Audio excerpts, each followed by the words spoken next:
என் தங்கப்பிள்ளையே, இன்று வைகாசி விசாகத்தினுடைய இந்த புதன் கிழமையின் வெற்றி விடியலில் என் பிள்ளைக்கு ஒரு வெற்றி செய்தியினை கொண்டு உன் அம்மா நான் ஓடோடி வந்திருக்கின்றேன். என் தங்கமே, இன்று நான் தரப்போகின்ற இந்த செய்தியினை நீ முழுமையாக கேள். ஏனென்றால் உன்னுடைய வாழ்க்கையில் நான் சொல்கின்ற ஒருவரின் மூலமாக மிக பெரிய திருப்பம் ஒன்று வரப்போகின்றது. நீ எதிர்பார்த்த திருப்பம் என்றால் அதை என் பிள்ளை விட்டுவிடக்கூடாதல்லவா? என் தங்கமே, எத்தனை காலமோ உன்னுடைய வாழ்க்கையில் நீ ஆசைப்பட்டதெல்லாம் கிடைக்கவில்லை, நினைத்தது எல்லாம் நடக்கவில்லை என்று ஏங்கி தவித்து கொண்டிருந்தாய். இப்பொழுது இது எல்லாமே இந்த தாயானவள் என் மூலமாக, நான் சொல்கின்ற இந்த நபர் மூலமாக உனக்கு கிடைக்கப் போகிறது என்றால் அதை நிச்சயமாக நீ விட்டுவிடக்கூடாது. என் பிள்ளையே, இன்று உன்னுடைய ஒவ்வொரு மணித்துளிகளையும் நீ பத்திரமாக கடந்து வர வேண்டும். பத்திரம் என்பது உன்னை நான் பாதுகாப்பாக என்று சொல்லவில்லை, உனக்கு உபயோகமாக நீ கடந்து வர வேண்டும். ஒவ்வொரு வினாடியும் ஏதோ ஒரு விஷயம் உன் மனதிற்கு திருப்தி கொடுக்க வேண்டும். என் பிள்ளையே, இந்த நாள் உன் வாழ்க்கையில் உனக்கு தர நினைக்கின்ற ஒவ்வொரு விதமான சூழ்நிலைகளும் உன் மனம் ஏற்றுக்கொள்ளும்படி இருக்க வேண்டும். அதற்கு நீ என்ன செய்ய வேண்டும் தெரியுமா? இன்று என்ன செய்தாலும் அதை நம்மால் நிச்சயமாக ஏற்றுக்கொள்ள முடியும். இன்று என்ன நடந்தாலும் அதை நம்மால் சமாளிக்க முடியும் என்கின்ற நல்ல மனநிலையோடு இன்றைய நாளை முதலில் நீ தொடங்க வேண்டும். என் பிள்ளையே, நேற்றைய தினம் நடந்து முடிந்தது எல்லாமே நல்லபடியாகவே நடந்து முடிந்தது. அதில் உனக்கு ஏதேனும் மனதிற்குள் சிறு சஞ்சலங்களும் சலசலப்புகளும் இருக்குமாயின் அதை இன்று நீ விட்டுவிட வேண்டும். என் பிள்ளையே, கலைந்து போன கனவுகள், சிதைந்து போன மனது, வெறுத்து போன வாழ்க்கை, உணர்வுகள் இல்லாத உயிர், அளவில்லாத வலி, பொய்யான சிரிப்பு, போலியான உறவுகள், கொட்டி தீர்க்க ஒரு தோல் கூட இல்லாமல் உடைந்த கண்ணாடியாய் நின்று கொண்டிருக்கின்றாய். விடை தெரியாத வாழ்க்கைக்கு வழி தேடி என் பிள்ளை நீ நிற்கின்ற உன்னுடைய கண்ணீரை அம்மா காணாமல் இல்லை.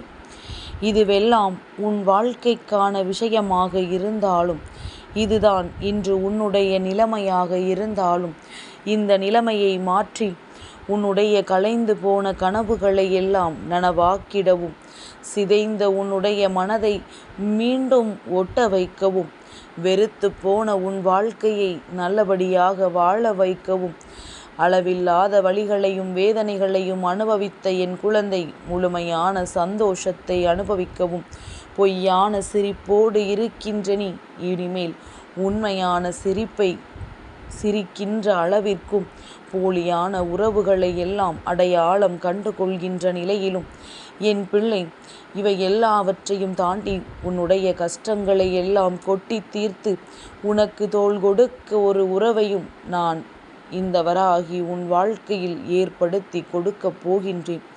அதற்கு மிகவும் உகந்த நாளாக இந்த நாள் உனக்கு கிடைத்திருக்கின்றது. என் பிள்ளையே, வைகாசி விசாகம் என்பது முருகப்பெருமானினுடைய பிறந்த நட்சத்திரம் அல்லவா? முருகப்பெருமானுக்கு விசாகன் என்ற ஒரு பெயரும் உண்டு. விசாக நட்சத்திரத்தில் அவர் பிறந்ததனால் அவருக்கு விசாகன் என்ற பெயர் அழைக்கப்படுகின்றது. என் பிள்ளையே, சஷ்டி விரதங்கள் எல்லாம் இருக்கின்றவர்கள் இந்த வைகாசி விசாகத்திலும் முருகப்பெருமானை நினைத்து அவர்கள் விரதம் இருந்தால் குழந்தை பேறு வேண்டி நிற்கின்ற பிள்ளைகள் எல்லோருக்கும் குழந்தை பேறு அவர் வழங்கிடுவார் என்பது ஐதீகம் கூட. என் பிள்ளையை, எந்த ஒரு செயலை செய்தாலும் நம்பிக்கை வைத்து செய்து இன்று முருகப்பெருமானை வழிபட்டு அவரினுடைய ஆசிகளை பெற்றுக்கொள். இன்று இரவு நேரத்தில் பௌர்ணமி திதியானது ஆரம்பமாகின்றது. நாளை இரவு 7:48 வரை பௌர்ணமி திதி இருக்கின்றது. இந்த விசாகம் நட்சத்திரத்தினுடைய இன்னொரு சிறப்பு என்ன தெரியுமா? புத்தர் பிறந்ததும் புத்தர் போதி மரத்தடியில் ஞானம் பெற்றதும் இந்த விசாகம் நட்சத்திரம்தான். புத்த பூர்ணிமா என்று அழைக்கக்கூடிய நாளும் இன்று இரவு உனக்கு வரப்போகின்றது. பௌர்ணமி திதியோடு கூடி வரும் பொழுது இந்த விசாக நட்சத்திரம் இருக்கின்ற நேரம் புத்த பௌர்ணிமா என்று அழைக்கப்படுகின்றதல்லவா? என் தங்கமே, இன்று இதுவெல்லாம் உனக்கு ஒரு புறம் இருந்தாலும் நீ இன்று முருகப்பெருமானை வணங்க வேண்டிய நாள் என்பதனை மட்டும் மறந்து விடாதே. எதுவுமே கிடைக்கவில்லை விதி என்று சொல்லி சில விஷயங்களை மறந்து மனதை ஆறுதல் படுத்தி கொள்ளத்தான் நினைக்கின்றோம் அல்லவா? ஆனாலும் எங்கோ ஒரு மூலையில் அந்த வலிகளும் வேதனைகளும் உனக்கு இருந்து கொண்டுதான் இருக்கும் என்பது உண்மை. என் பிள்ளையே, சிலரிடத்தில் ஆறுதல் தேடுவது என்பது வெயிலுக்கு பயந்து அடுப்பில் போய் விழுவது போன்றது. இது உண்மையும் கூட. யாரிடத்தில் ஆறுதல் கிடைக்கும் என்று நினைத்து அவர்களிடத்தில் பேசுகின்றாயோ, அவர்கள் பேசுகின்ற வார்த்தைகள் ஒவ்வொன்றும் உன்னுடைய மனதை ரணமாக குத்தி கிழித்து விடும். எதற்காக இந்த வாழ்க்கை என்று எண்ண தோன்றிவிடும்.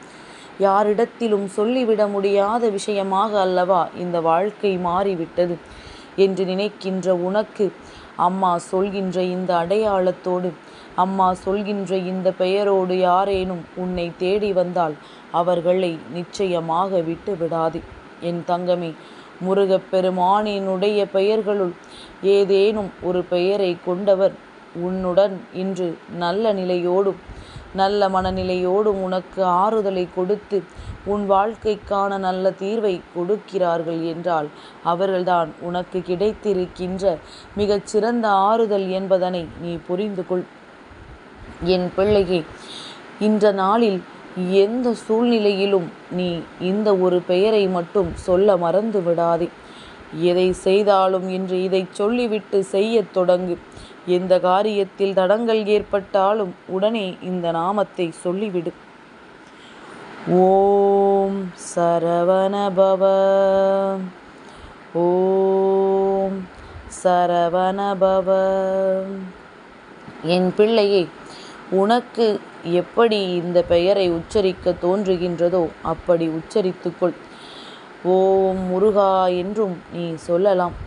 இன்று முருகப்பெருமானுக்கு உகந்த அதிசக்தி வாய்ந்த நாள் என்பதனால் நிச்சயமாக என் பிள்ளை இன்றைய நாளை உனக்கான நாளாக நீ மாற்றிக்கொள்ள வேண்டும்.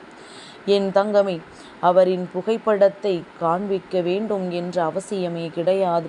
முருகப்பெருமானினுடைய அருளை பெற்ற பிள்ளைகள் எல்லோருமே நிச்சயமாக நெற்றியில் திருநீரோடு தான் இருப்பார்கள். அதுவும் இந்த விசாக நாளில் நெற்றியில் திருநீர் இல்லாமல் உன்னிடம் வந்து நிச்சயமாக அவர்கள் பேசப் போவது கிடையாது. என் குழந்தை, ஒவ்வொரு நாளும் இந்த வாழ்க்கையில் உனக்கு நடக்கின்ற அதிசயங்களை கண்டு நீ மனம் வியக்க வேண்டும். அடுத்த நிமிடம் நிச்சயமில்லாத வாழ்க்கை அல்லவா? முடிந்தவரை யாரையும் காயப்படுத்தாமல் உனக்கு கிடைத்திருக்கின்ற இந்த அற்புதமான நேரங்களை எல்லாம் நீ சந்தோஷமாக பயன்படுத்தி கொள்ள வேண்டும். என் பிள்ளையே, இன்று இந்த நாள் உனக்கு நினைக்கின்ற விஷயங்கள் எல்லாம் நடக்க வேண்டும் என்றால் அம்மா சொல்வது போல உன்னை தேடி வந்து யாரேனும் ஒரு ஆறுதல் கொடுக்கிறார்கள் என்றால் அதை வேண்டாம் என்று சொல்லாமல் பெற்றுக்கொள். உனக்கு நல்லது என்றால் நிச்சயமாக நல்ல விஷயங்கள் நடக்கும். என் குழந்தைக்கு வாழ்க்கையில் நடப்பது எல்லாமே இனி உன்னுடைய மனது விரும்புகின்றபடியே நடக்கும். மகிழ்ச்சி கூட தேவையில்லை, மறதி இருந்தால் போதும் என்று என் பிள்ளை நினைக்கின்றாயல்லவா? நான் நானாக மாற வேண்டும் என்றால் சில மறதிகள் எனக்கு வேண்டும் என்கின்றாய். என் தங்கமே, நிச்சயமாக உன்னுடைய கஷ்ட காலங்களை எல்லாம் மறந்து இனி வரக்கூடிய நல்ல நாட்களை மட்டும் நினைத்து உனக்கான சந்தோஷத்தை நீ முழுமையாக அனுபவித்து விட்டால் போதும். எல்லாமே இனி உன் வாழ்க்கையாக மாறும் என்பதில் எந்த ஒரு மாற்று கருத்தும் கிடையாது. என் பிள்ளையை, இந்த வானமானது காலையில் நிலவை இழந்து விடுகின்றது, இரவு நேரத்தில் கதிரவனை இழந்து விடுகின்றது, பல நேரங்களில் மேகங்களை இழந்து விடுகின்றது. எதை இழந்தாலும் சரி, வானம் தன் நிலையை இழப்பது கிடையாது. அதனால்தான் என் பிள்ளையே, அது அன்னார்ந்து பார்க்கும் இடத்தில் இருக்கின்றது.